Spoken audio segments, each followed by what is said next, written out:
Hello, everybody. Welcome back to another episode of Vegan Proteins Muscles by Brussels Radio. My name is Danny. And I'm Giacomo. And this is episode 156.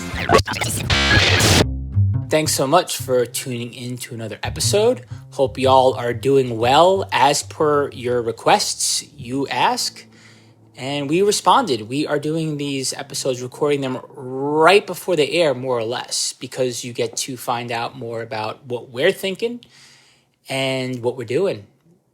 We just got back from the LA Fit Expo about a week or two ago. I don't remember. I lose track of time. But it was pretty, well, I don't know. LA was miserable, honestly. The rain and... What's wrong with you? Don't be one of them. No? Miserable? It was like a drizzle. I was happy, but it seemed like everyone in LA was unhappy about that. Yes, that is more accurate. Yeah. That LA people were very upset by the weather.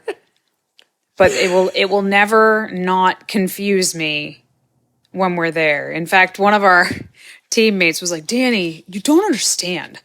The streets get dangerous here when it rains. And I was like, what are you talking about? It is drizzling, my friend. At worst, it was a light rain. He was like, there's no drainage like you guys have back east. I was like, there is not drainage everywhere here either. Like, do you mean it's dangerous because people don't know how to drive in the rain? And he was like, yeah. And I was like, I don't even think you have to drive differently in the rain. Like, turn on your windshield wipers. That's the difference, right? More or less. Come on. I don't know. But otherwise, LA was a blast. Got to hang out with some cool people. I recorded a What I Eat in a Day video while we were there.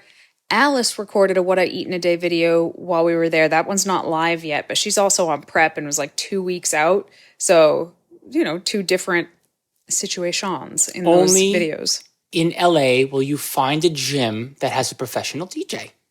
Yes, we did find a very cool gym called Speakeasy that literally was like a nightclub. I love it. Dark with crazy lights and intense nightclub music. I don't know how I feel about the way you're looking at me. Did you actually enjoy this? Were you a little...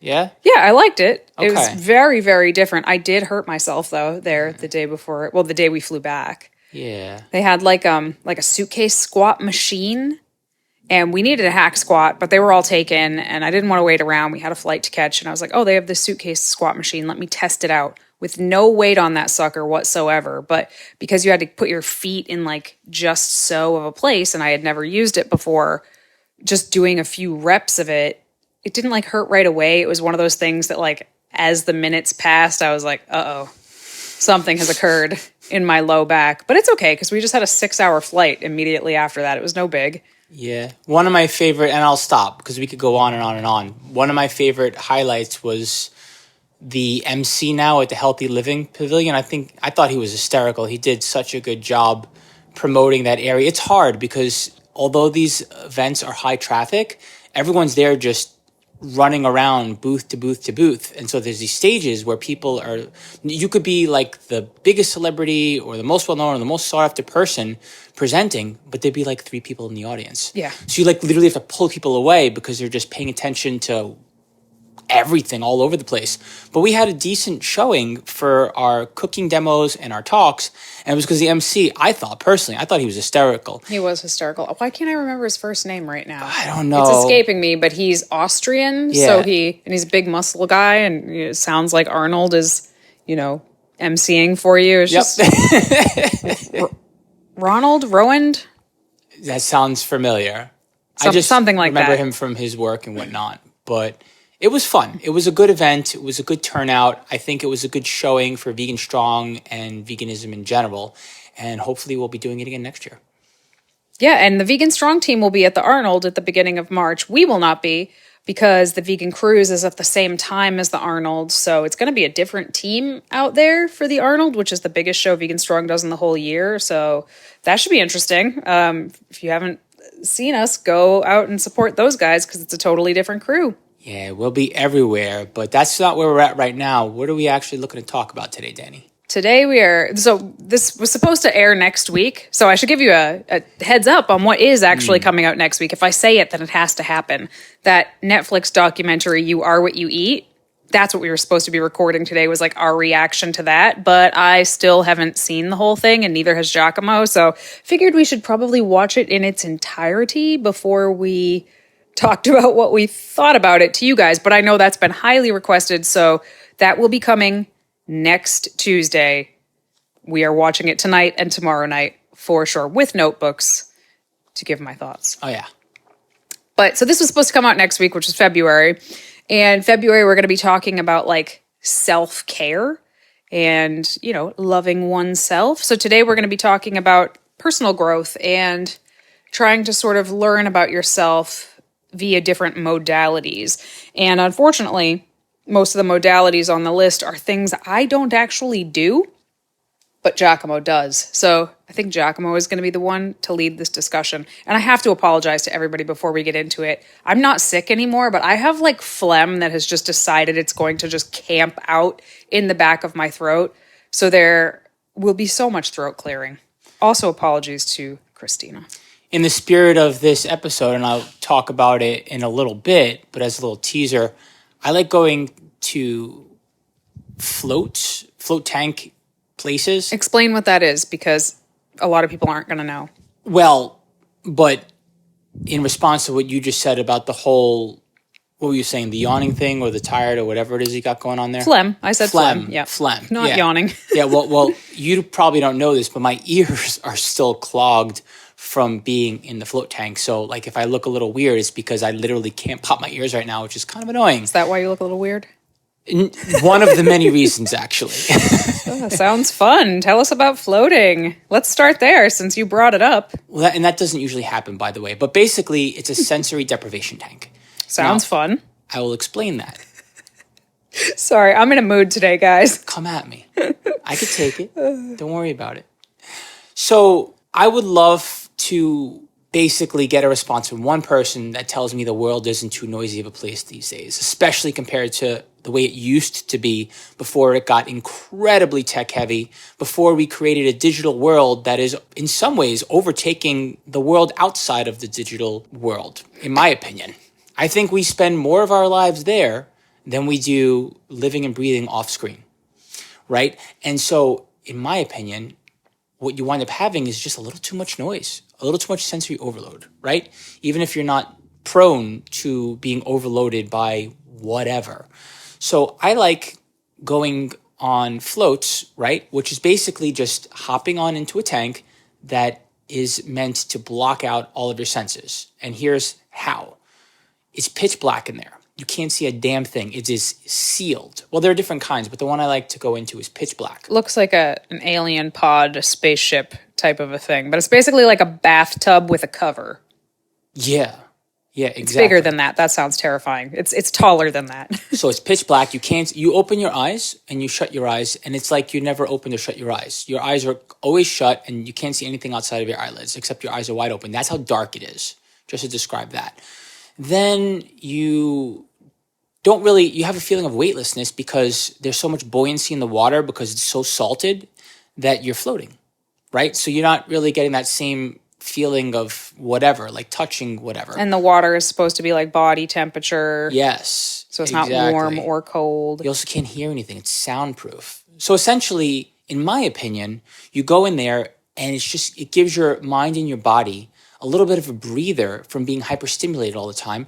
And I purposely schedule these things after times where I am hyperstimulated, like going to an event where it's sensory overload. And look, I am extroverted through and through in so many ways. I get charged up by these events, but that doesn't mean that I don't get tired from them. I love them. I gain energy from talking to people and hanging out, but I also need to take a little bit of a break from my body and my mind. So whether you're an introvert, an extrovert, whatever it is, in my opinion, it's a really nice way, especially if you have access to one, go check it out, to just give your body and mind a break, and you could just sit with yourself silently with your thoughts, or thoughtless, really, and just relax. And it is honestly one of the most relaxing things, and it is part of one of the things that I do to take care of myself. How long are you in there? It depends. You could do a longer float for like 90 minutes, but the average float is about 60. Okay. Yeah. And do you like meditate while you're in there? I do. The very first thing I do is I go through my typical meditation sequences. I pick a couple sequences and I act them out on my own, and that shuts me down. And then I wind up just sitting with whatever thoughts are popping up or whatever I go in there intentionally wanting to focus on. And then after the fact, I do a little bit of breath work and a little bit of stretching, because I find that once my body's able to relax that much, I'm able to stretch a little better. You stretch in the tank? I sure do. Well, think about it. If your body's always tense because you're sitting at your desk, or like you're anxious throughout the day or worried about whatever, you're tense. It's harder to loosen up your body. By the time you're like ready to not be tense, you're done. So when I go in there, my whole body's relaxed. Now when I stretch, everything loosens up. So you're like stretching lying down in the water? Well, sometimes I sit up. That is so weird to me. Yeah. Well, I mean, everybody, you do whatever you want to do. You just took me by surprise there with that little bit. Yeah. Absolutely. So you don't have to get all like spiritual about it. You don't have to get all whatever. This is super therapeutic. It could just be as simple as like, I'm going in there, I'm relaxing my body, I'm just focusing on having an hour of inner peace, if you will. And now my body's nice and relaxed, and I'm just going to stretch it a little bit. And I come out of there, Danny, and I swear to you, I am relaxed physically from head to toe. It is one of the best feelings ever. So interesting to me. So I've actually done this. I've done it twice, I think, in my life, many years ago, like over 10 years ago. But I think I remember, please correct me if I'm wrong, didn't you have a complete and utter freak out the first time you were in one? That was you. No. I had like a weird out-of-body experience that felt like I was on drugs or something. I was under the impression, Giacomo was doing one in the room next to me. I thought we were like communicating telepathically. No, I was not actually on drugs, but I was like, what is happening? I didn't freak out. I thought it was kind of cool. And then I realized like, oh, I was basically like mentally hallucinating or something. Yeah, I don't know. Just, I didn't dislike it. But I was like, this is really expensive to lie in a bathtub. But, lots of other people have gained much from this situation, like Would you go Giacomo. into a sauna? Would you go into a steam room? Yeah, but I wouldn't pay $60 an hour to do either of those things. But it's like that, but your own private room, and it's super, super duper quiet. I don't know, man. Give it a shot again. It's been a while. I don't know. Maybe. I'd rather if I'm going to pay that kind of, I just want a massage. Personally, like that would be my version of that. There is almost nothing in the world that I enjoy more than a massage, and they're so good for you. And same thing, as soon as I leave, I feel like a bajillion bucks. Well, I'll tell you this, in a world where I feel like you wind up having a hard time controlling your thoughts and not overthinking, you go into a room like that with the right kind of intention and the right kind of quiet space for yourself, and you'd be surprised what kinds of things that you can work on and focus on, because there's no distractions around you. It's just you and you. Well, here's my question, since we're having this podcast about sort of like self-discovery in all of these different modalities to possibly do that. Have you found that to be true? Like, have you had any kind of like epiphanies in there? Yeah.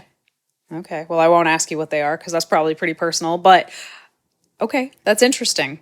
That's very, very interesting. The stuff that I've been able to focus on and work on when I want to, when it's not just me going in there and just relaxing, I feel like it would be hard to replicate that in outside of a tank like that. Maybe if I was like hiking in the middle of nowhere or something like that, I suppose it would be the same. But that's a pretty comfortable atmosphere, and it's like right there, and it's like just simple, whatever. But that's one of the things in the spirit of this episode when it comes to meditation, where I feel like it's actually really valuable, as opposed to just being like, well, just meditate for 5 minutes here and 15 minutes there. Well, talk about that, because meditating is also something that you do that I do not do. Yeah, I feel like meditation can be life-changing, honestly. It's not going to take away your problems. It's not going to necessarily change your perspective, but it is going to give you a chance to be able to accurately gauge how you're feeling and what your thoughts are doing to affect your state of mind, really. It gives you a chance to just become a little more aware of, or create a space to be a little more aware of where you're at. I meditate for all kinds of reasons. When my father passed last year, I immediately meditated for 30 days straight, and I felt that it would help me better connect to my grief. God damn. That is so It was intense. That is so intense. You guys can't see me, but my eyes just bugged out of my head because I didn't even know that. Giacomo wakes up before me, so there's lots of stuff he does before I'm even awake. I cannot even fathom meditating my way through like intense grief like that. Yeah. I don't know. Maybe you're just a lot tougher than me, but that I don't think in that state I would be very good to just sit there with my thoughts. I was think I'd want to terrifying. claw out of my skin. By myself at home, and then when I went on vacation in Cozumel, and then I carried it through during a snowboarding adventure with my friends. I would wake up in the morning before we went to go hang out and snowboard, and then back home. And I worked through a lot, actually, and I feel like it helps you to create a place where you can you can find out a little more about yourself and what your actual needs are. So that's a acute experience where you could just look back and be like, this grief's going to pass eventually. It's going to have its way with me. Or you could find a way to better process it. And even when it's having its way with you, you could be like, you know what? But I was here. I meditated. But then you could do more simple things. Like right now, I'm meditating on how to be a more creative person, for example, to try to like open up my mindset a little bit. And other times I wind up just meditating on simple stuff, like just putting a joyful message out into the world. So hopefully it comes back to me that way, for example, or whatever, just focusing on competing or whatever. I mean, there's so many different things you could do. You could do it in an intentional way. You could do it in a way to just give your body and mind a break, et cetera, et cetera. And I personally prefer Headspace. I like their meditation packs. I prefer guided meditation. I use it for sleep cycles, for example. Right before I go to bed, and at this point, I could do it on my own without a guide. So it's more personal preference. But I think is the closest thing to spiritualism that I personally feel is a valuable thing without actually being something that I think is spiritual. It's just like you taking care of yourself. Mm-hmm. I mean, I don't want to, me saying like I don't do it, I don't want to make it sound to anybody like, oh, meditation is stupid, I don't like it. All of the research is there.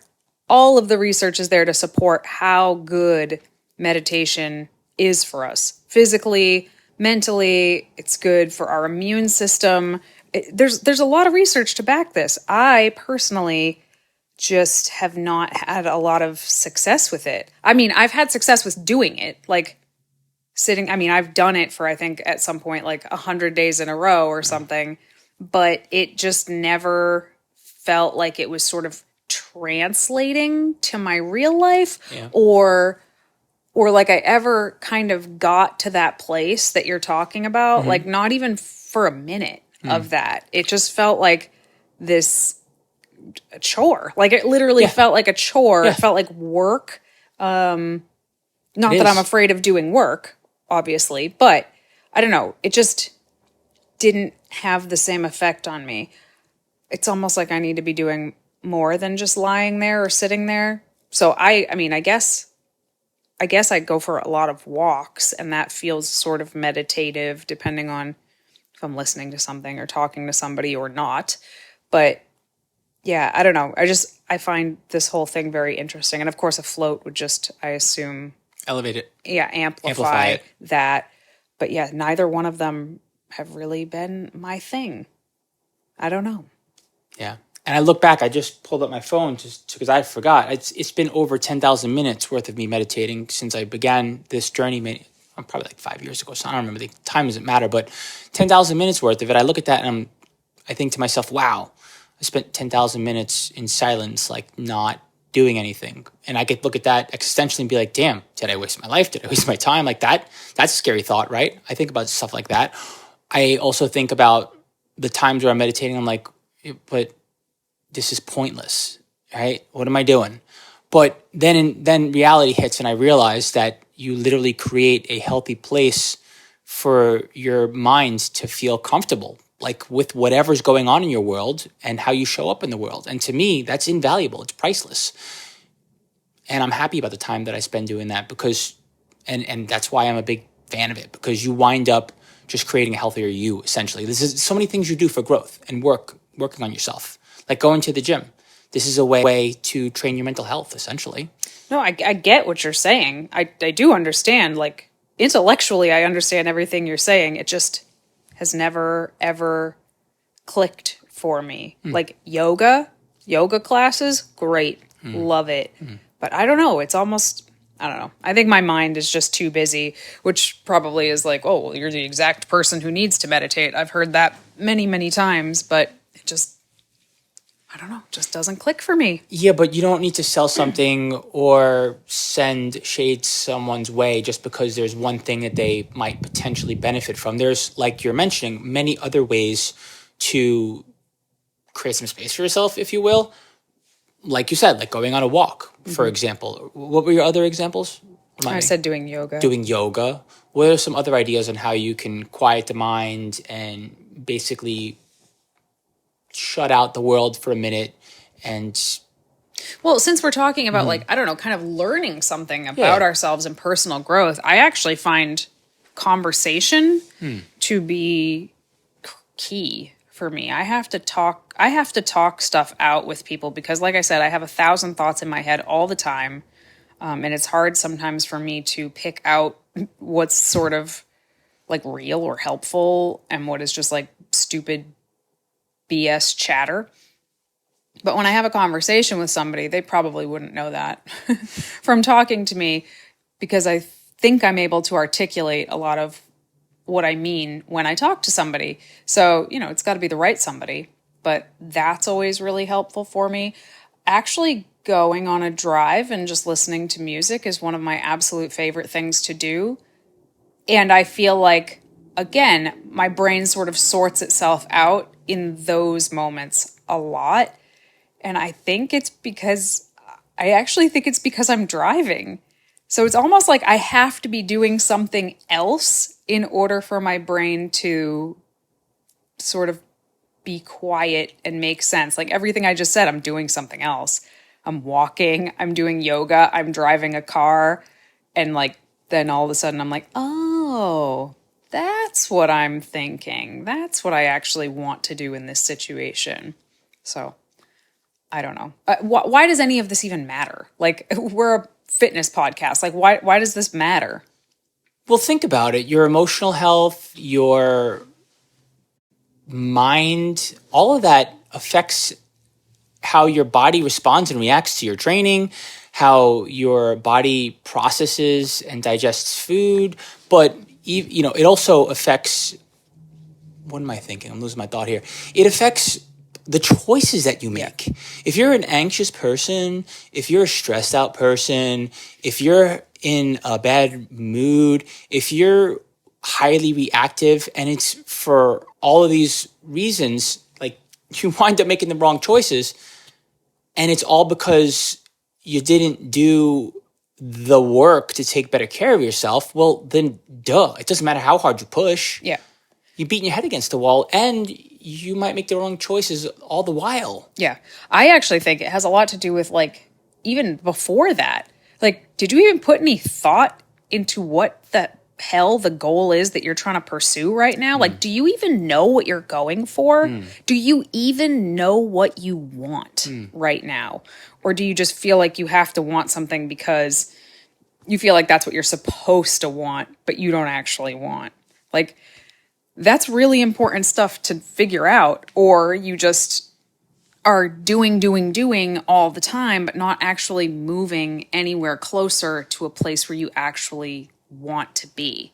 So that's one reason I think this matters, is because so many people are chasing something that they're not even sure what it is. But boy, are they chasing it. Like they are playing whack-a-mole with 1,000 things, trying to get to a place they haven't even fully defined yet, And then if somebody does know where they're trying to go, so I find myself in this situation a lot. I'll have a goal, I know what I want, but like as I get into it, as I get into the thick of the work that needs to get me there, let's say a contest prep, right? Or let's say just a cut in general.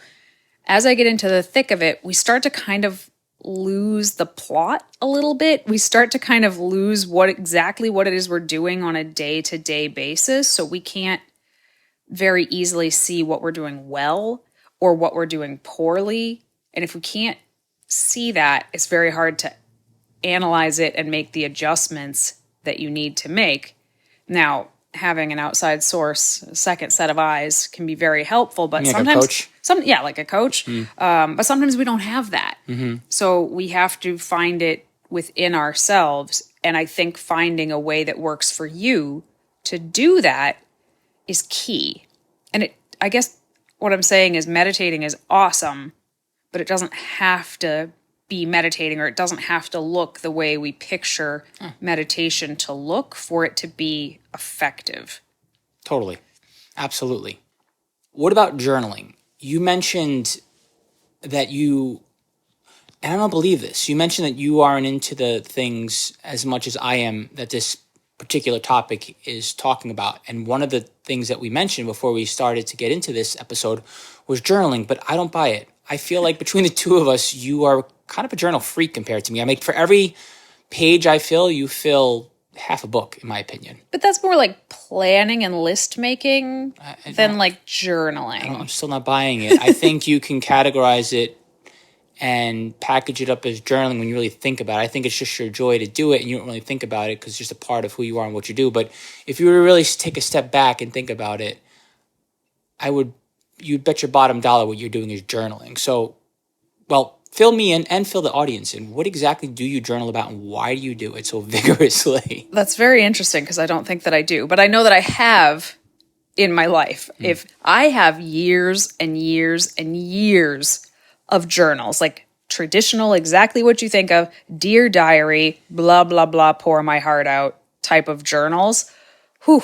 And when I go back and I read those, I sound like the most emo, whiny little bitch on earth. And I have heard this sentiment from a lot of my clients when I suggest it. They're like, ugh, it just is so whiny and complainy. And I think that that's totally normal. Like, we don't have the best day ever and go, ugh, I need to pour this out onto the page. That we only really do that when something tough is going on, when something dark is going on. So unfortunately, when you look back, it looks like you just have a book. Like, you just look back and you're like, oh, I'm the whiniest person on earth, when that probably wasn't true. This is the collection of probably your worst days of the year. So a lot of people are driven away from journaling for that reason. I am simply driven away from reading those journals. I've gone back a couple times to read them and just been like, ugh, gross. But I don't really journal like that anymore. Like, rarely do I journal in that way. I more so keep track of things than anything else. So that's why I don't feel like I journal. What do you keep track of? I keep track of a lot of health metrics. Like? What workout I did, what cardio I did, how much I ate, how many steps I got. Okay, what's the purpose of all that as opposed to make sure you do it? Well, there are a couple of other things I keep track of. I keep track of my win for the day. Every day I write down something that I feel like was a win, or something that it's actually written as a brag. Like, Brag? what could I brag about for today? I like that. I don't actually brag, but that's Sure. the kind of thing that you could brag about if you wanted to. And then I also write down, like, improve, like what could I do better than I did today? That's cool.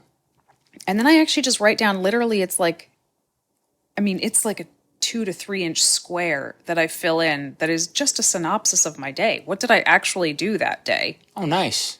Mm-hmm. Do you wind up auditing that stuff to think about, well, how you want to do things differently as opposed to just being stuck in a routine?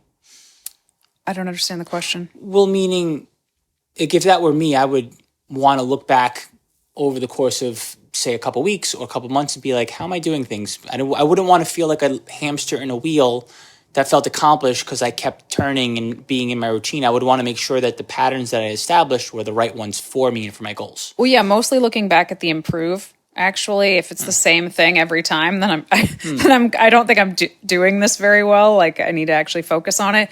But also at the beginning of the year, I set all of these goals, right? So each week I look back and see how the week went on the whole. Each month I look back at how the month went on the whole. Am I doing the things that I need to be doing in order to reach these goals I set for the year or the quarter or whatever?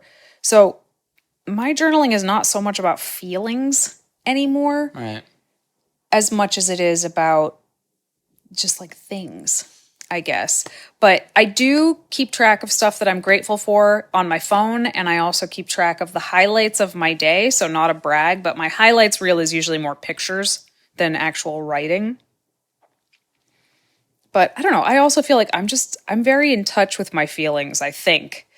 So I don't Just really, don't keep track of them. yeah, I don't really feel the need to like write them down. But I actually think that's probably a good sign, probably in a pretty good place. Could be. You're bringing me to the thing that I want to add to this conversation over here, because I noticed it, and in the spirit of journaling by tracking as opposed to like writing out your life story. And I think this is more directly related to us and the people that we're talking to right now, right? More into like growth and improvement in that. I noticed in the health app in Apple, they started to create a whole mental health section called State of Mind, right? And I just started this, so I can't really assess or analyze the data. But basically, you go in and you go to, I'm scrolling through it right now, you go to log your emotions and you go to log your mood, right? So you log, and I have a little widget on the front of my phone, so I get to it right away. See that? Log an emotion or mood, right? And I can express how I feel right now or how I felt overall for the day. And it has a series of words that can indicate negative and positive feelings, whatever. And you put them all out there and it plots them on a graph. And then it's tied into all the other data that you've been logging on your phone. So like when I meditate, for example, or when I train, all that stuff that the phone automatically collects for me, it ties it into the graph. And now I can look for associations, right? So I could legit hack into my life and what I'm doing because this data is pretty much automatically. Kind of. Because there's a lot of stuff that happens in life that the phone is not tracking. Sure. But again, it's still it's an interesting way to analyze what's going on, right? Because you can look at that, right? So I have my daily moods, my momentary emotions, and now I can go to associations and I can see all the things that I'm listing for as far as reasonings. Okay, what were my feelings connected to today? Was it work? Was it dating? Was it family? Was it health? Et cetera, et cetera. But are you like learning something about yourself? Well, through yeah, this? I mean, That's, I guess, my question. You can wind up seeing what things are affecting what, and you can find out how to change what you're doing based on how your mental health is responding to what you're doing. Again, I've just started doing this for the past month, and so it's a little new for me. I can't really speak to what it's going to do, but I'm super curious to see where the data takes me. And as well as life factors, again, like meditation, sleep, et cetera, how much time I'm spending in daylight as opposed to being behind my screen. All these things are going to affect. How does it know that? How does it know that you were in daylight? Everything. I don't know how I feel about this. But anyways, that's my little science experiment on myself with the data that my phone's already collecting on me anyway. Yeah, I mean, I like collecting data. I think it's very interesting. I have to write it down. Giacomo thinks this is probably what you mean when you say I journal so much, this, that, or the other. Like, I am always writing stuff down, like, with a pen. If I just type it in my phone, sometimes it's not enough for me. I have to, like, write it down for my brain to, like, understand that this actually happened. Yeah. If that makes sense. I know other people are like that, but Giacomo is not necessarily. Not necessarily. I did come from the generation where we didn't have access to computers yet, and I wrote plenty down for at least 10 years of my life, minimum, like exclusively. So I do come from that generation. Not to date myself, but yeah. And even if you were born in the computer age or the phone age, I still do feel like there's something to be said about writing something out. We do it with everyone that comes to us. We ask them to write out their goals on a piece of paper. Personally, I like to do a brain dump on paper. I just write everything out. It gets it out of my brain. And honestly, it's kind of nice to take a break from screens and typing stuff out like that. So while I don't necessarily favor paper over screen, I do feel like there's something to be said for writing something out on a piece of paper. Just looks different depending on the person, right? And you're more likely to do it when you write it out, however it is that you choose to write it out. Yeah. So journaling, meditation. We didn't touch upon therapy. Go for it. Well, honestly, I was incredibly averse to it for quite some time, which is why it's funny that you're letting me lead this conversation, but it's been, I don't know, it's probably been about like 5 years worth of work on mental health and therapy. And I've definitely found it to be life-changing for the better. It's a great way to experience personal growth, to understand more about what causes you to act and behave the way that you do, as opposed to just going through the motions and being like, I'm going to do it this way because it's how I want to do it. And it's because how I should be doing it. It's like, well, did you ever think about it? Did you ever stop to think about what's causing you to act and behave the way that you do? Because if you did, you'd probably have a little more control and awareness over it, and you'd be more likely to change it for the better. And I feel like that's what therapy is all about. Interesting. I feel like I've talked about therapy so much on this podcast that I almost like kind of don't know what to say right now. Like, yep, therapy good. You should try it. Yeah. Go talk to somebody. Yeah. That's what I was saying. Like, it really helps me to talk something out. Yeah. Sometimes with a therapist, sometimes like with my mom or with my friend or with you. Yeah. I have to like sort through my mental taffy by sort of saying it out loud. And maybe sometimes the other person catches something I said that I would have missed or something. Yeah. But, therapists can also help you recognize shitty patterns in your behavior. They won't frame it as such because they're nicer than I am. But, they can, if you're doing something that is like kind of wrecking your life in one way or another over and over and over again, they will kind of steer you in that direction so that you can kind of figure it out on your own. Although sometimes, I don't know, how do you feel about this? Sometimes I just want to like shake my therapist and be like, tell me what I am doing wrong here. And I just want him to just like give me a straight answer, and they won't. And sometimes that's infuriating. Do you ever feel like that? No, not even once. It's very interesting how people are built quite differently, because I'm in it for the long haul. It's not even a game to me. I hope that eventually it comes out, and I just keep an open mind and I'm optimistic about it. But I hear what you're saying, because if you don't actually ask, how are you going to get there? Usually what happens with me is the other person's like, nope. The other person in the professional's like, nope, I'm not going to do it. You have to answer it. I shouldn't do it. And they're just like patiently waiting for you to get to where they already think you should be getting to. And it's just like, if anything, they want to shake the crap out of you, because it's your thought process. They're not there to tell you what to do. They're there to help you get to the answer that you're honestly looking for, in my opinion. It's kind of, yeah. But every once in a while, they'll come out and they'll just say, like you said, they'll steer you in that direction. Even sometimes not so gently, be like, it's probably this. This is probably what you want to be saying that I can't get you to say about yourself. Like, do you not see what's happening right now? Yeah, it's a really interesting process. But I also think like it super, super, super depends on the person, because that's like a lot of power you're giving somebody. Yeah, like a lot of power. Seriously. So you have to kind of be a little bit of a skeptic, yes, for one, but also like feel it out. Trust your gut. If this doesn't feel like the right person, it's probably not for you. You should watch that show. What was it called? Which one? The Shrink Next Door. I knew it. That's what I was thinking too. The Shrink Next Door, based on a true story. Absolutely fascinating. I think it's on Apple TV, and it's starring Paul Rudd and Will Ferrell. So like you can't go wrong.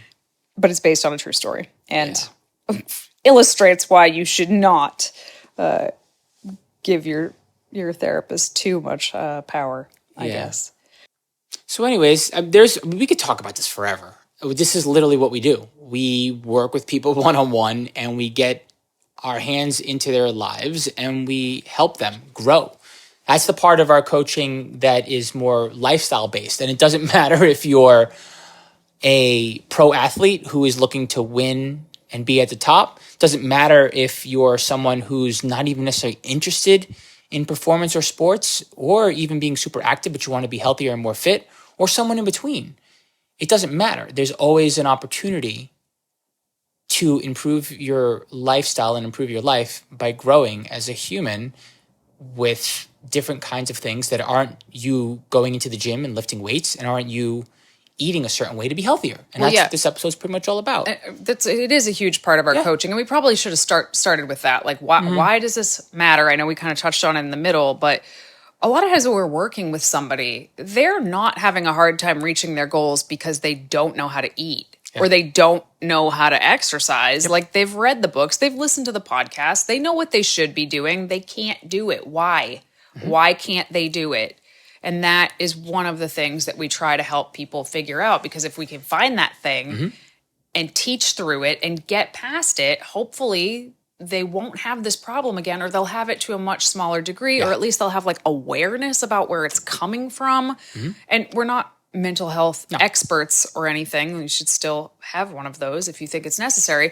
But, you know, some of this is just like lifestyle stuff that we can usually hash out a little bit of and help people get through. But it does definitely require like an openness to kind of learning stuff about yourself that maybe you don't like that much. And that's tough. Yeah, but that's how you change. So if that's something you're interested in, you know exactly where to find us. We'll be here.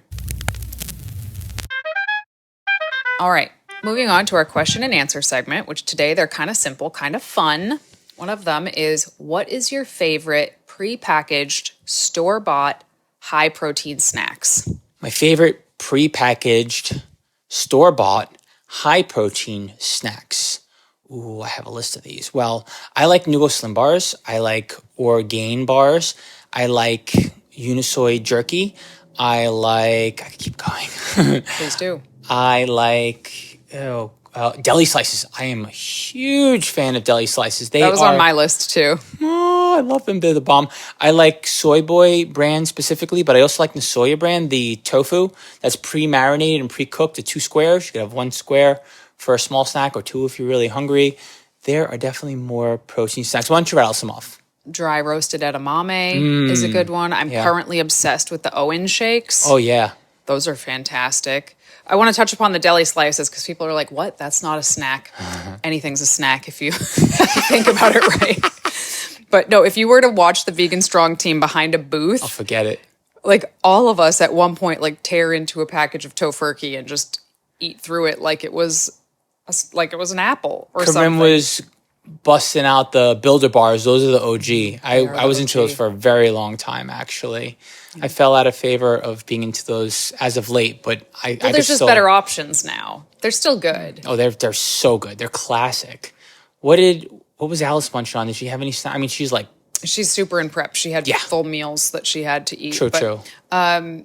What else? Oh, the No Cow bars. I really like the dipped No Cow bars. I hated them at first, but now I like them. Yeah. I mean, there are so many more protein snacks, but those are a few of our favorites. This is one of my favorite questions. We've heard this one definitely more than once, but I like the way this question was just straight up asked. Danny, can I get a meal plan? Can I get a grocery list from you or something like that? Meal plan, grocery list. That's pretty much all I need. Yeah, this actually wasn't from one person. This one's from a lot of people just over the years. Can I get a meal plan? Or can you give me a shopping list? And we don't do that. We actually did do that when we very, very first started coaching. We would write people meal plans. They would take it off into the night and we'd never hear from them again. And that just never sat right with me. I was like, to this day, he's still eating that same meal plan. So we don't do that, but what we do is every single month we write a brand new meal plan for all of our members. So it's one meal plan that all the members get. We try to keep it seasonal. We try to keep it to like the holidays. And they're anywhere from like 1800 to 2,000 calories with about 120-ish grams of protein in all of the meal plans. And what I really like about them is not only are there tips for how to pair this meal plan up or pare it down, because maybe you need more than 2,000 calories, maybe you need fewer than 1,800 calories. There's tips on how to do that in there. But there's recipes for everything. And there's also a shopping list to create a full week's worth of the meal plans. And the longer you are one of our clients or a member with us, the more meal plans you collect. So you can just rotate through them. And a lot of thought goes into these. And not to say, oh, everything in this meal plan is magic. It's just these are great recipes that help you hit the bill for high protein vegan diet of like a pretty moderate calorie range. And you get a new one every month. So yeah, but more important than that, and yes, you could easily just be like, I don't want to think, I don't want to learn, I just want to do. I could just do this, and this. I want to eat a little more, a little less, and I want these exact recipes. Sure, that sounds phenomenal.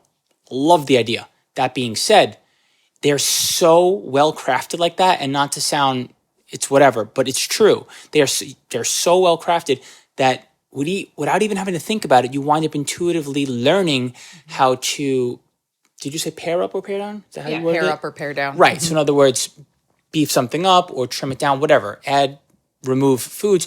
You learn how to add and remove portions and types of ingredients and swap portions with different kinds of foods and ingredients with things that you make on your own that don't have anything to do with the recipes that are created for you here. So you actually learn how to do it, which is great. Yeah, you can also mix and match the recipes. Also, all of our clients in our app have access to nearly 200 recipes, most of them high protein vegan recipes, and they all have the macros, of course, listed. So like, our members and our fat loss challengers and our muscle building challengers and all of our one-on-one clients, they have access to a lot of resources that are not made public to everybody else. So definitely not to brag. We will take good care of you. I'll brag Here. I'll brag. If you're listening to this, you might as well.